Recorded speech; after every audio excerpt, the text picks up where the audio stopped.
Avec la crypto qui galère à cause de toute l'incertitude autour des tarifs douaniers et des guerres, on peut avoir l'impression que les folles hausses qu'on a connues ne reviendront jamais. Mais dans cette vidéo, on va regarder 3 méthodologies pour expliquer comment le Bitcoin et le marché crypto pourraient encore être en bonne voie pour une année explosive. Et probablement, tout va se passer dans les 3 derniers mois de l'année, ce qui risque de choquer beaucoup de monde. Malheureusement, notre cerveau humain n'est pas conçu pour comprendre la croissance exponentielle, donc si je te dis que tous les gains du cycle entier peuvent arriver juste dans les 3 derniers mois, beaucoup auront du mal à y croire. Dans cette vidéo, on va donc explorer ces 3 méthodologies sur comment cette fin d'année pourrait se dérouler. On va voir les prix associés à chaque scénario, comparer et ensuite faire un résumé pour imaginer à quoi pourraient ressembler les 6 prochains mois en 2025. Alors avant de commencer, je tiens à remercier le sponsor de cette vidéo qui est Bitpanda. Alors une plateforme que je n'ai plus à présenter, je pense que tu la connais d'ores et déjà, c'est l'une des plus grosses plateformes d'échange centralisées dans laquelle tu peux investir des crypto-monnaies, mais aussi bien d'autres actifs, car en effet Bitpanda est une plateforme de confiance qui est régulée, sécurisée et fiable,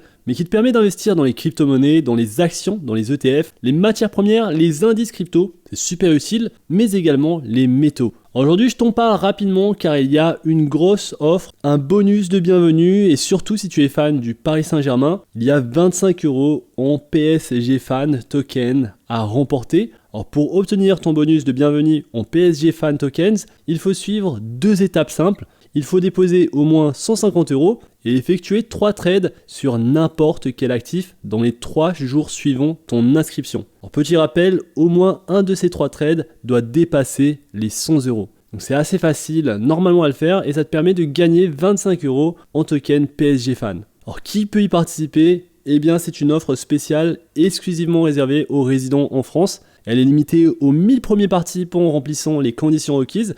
Donc je te mettrai tout de suite mon lien en description. N'hésite pas à t'enregistrer sur Bitpanda si ce n'est pas déjà fait pour remporter rapidement ce bonus et on est parti pour la vidéo. Alors d'abord il faut se rappeler qu'aucun graphique seul ne peut prédire l'avenir avec certitude. Mais tu vas voir que ceux-ci vont rapidement remplir ton réservoir d'optimisme. Si tu suis ma chaîne, tu sais que j'adore ce graphique. Il montre tous les cycles du Bitcoin, les 3 principaux, y compris celui qu'on vit actuellement. Tout est basé sur le point bas du cycle. Il montre les moments où le Bitcoin s'est effondré avec un hiver crypto, c'est le point bas et ensuite on mesure les multiples x2, x3, x4 à partir de ce point bas. On voit que le Bitcoin est né ici, avec une hausse folle. À chaque cycle, les retours diminuent. Le premier cycle a explosé jusqu'à x300, des gains de dingue. Le suivant environ un x30 et ensuite vers un x20. Alors celui-là est arrivé juste après l'impression massive de monnaie à la suite du Covid. Et donc on part de là pour faire nos hypothèses. Si le dernier cycle a fait un x20, alors pour le prochain cycle, je pense qu'on peut faire un x10. Ce serait une hypothèse raisonnable.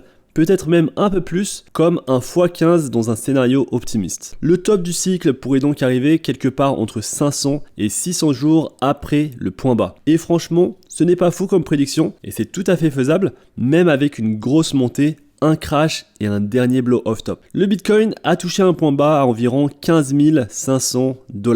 Donc que serait un x10 ou un x15 ? Voici donc la première prédiction de prix basée là-dessus. Et donc un Bitcoin à 140 000 $, c'est le scénario bas, et jusqu'à 210 000 $ pour un scénario optimiste. Et vu les courses folles qu'on a déjà vues, même avec des taux élevés, c'est clairement faisable. Et donc voilà la première méthode. On va passer au graphique logarithmique du Bitcoin en USD. C'est un graphique simple que j'aime bien aussi, basé uniquement sur les anciens plus hauts historiques du Bitcoin. Dans ce cycle, le plus haut est ici.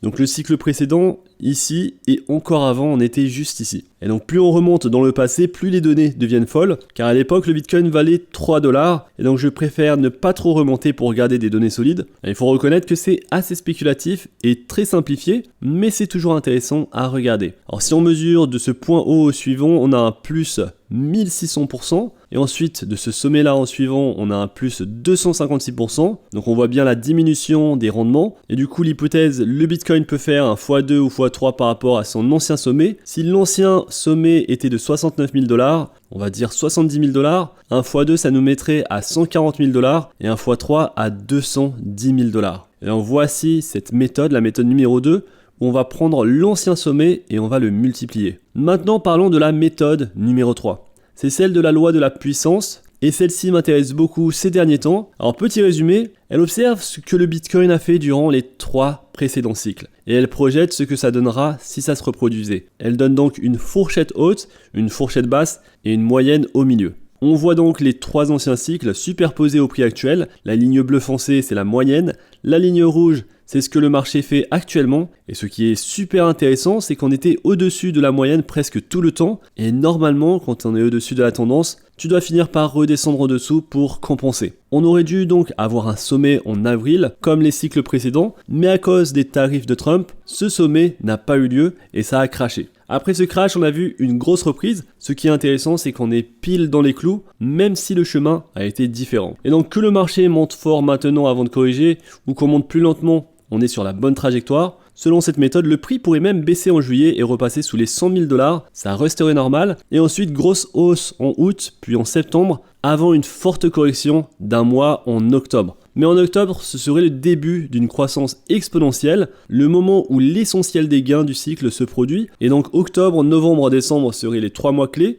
et selon cette méthode, le sommet du cycle serait autour des 210 000 $ en décembre, avant un nouvel hiver crypto en 2026. Et cet hiver nous ramènerait tout près des 100 000 $. Et donc cette nouvelle méthode, je vais la surveiller de très près, car selon elle, la deuxième moitié de l'année, c'est celle où tout se joue. Et donc en résumé, la première méthode, Bitcoin fait un x10, x15 depuis son plus bas. Donc on arrive à 140 000 jusqu'à même 210 000 $. La deuxième méthode, le Bitcoin fait un 2 fois ou un 3 fois depuis son sommet le plus haut. Donc on arrive encore ici à 140 000 $ jusqu'à 210 000 $.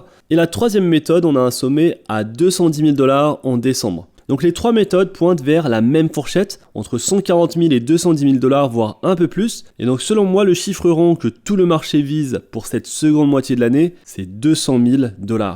Et dans cette phase de croissance exponentielle, c'est là que les altcoins vont exploser et dépasser Bitcoin en rendement comme d'habitude. Même si la crypto traverse des moments d'incertitude à cause des guerres et des tensions économiques, il faut se souvenir que la crypto croît de manière exponentielle et que ça va surprendre beaucoup de gens. On a vu 3 approches pour comprendre ce qui pourrait arriver d'ici la fin de l'année, basées sur le point bas du marché, basées sur le précédent sommet historique, basées sur la loi de la puissance, et toutes ces données nous donnent une fourchette entre 140 000 et 230 000 $. Dis-moi dans l'espace commentaire ce que tu penses de cela. Est-ce que tu penses que le Bitcoin peut arriver à ces chiffres? Pour moi, c'est tout à fait possible, surtout lorsqu'on voit comment le Bitcoin se tient très bien au-dessus des 100 000 $, même dans le contexte actuel. Et donc n'hésite pas à me dire ce que tu penses de tout cela dans l'espace commentaire. On se retrouve très vite pour une prochaine vidéo. D'ici là, fais attention à toi, investis bien et à la prochaine.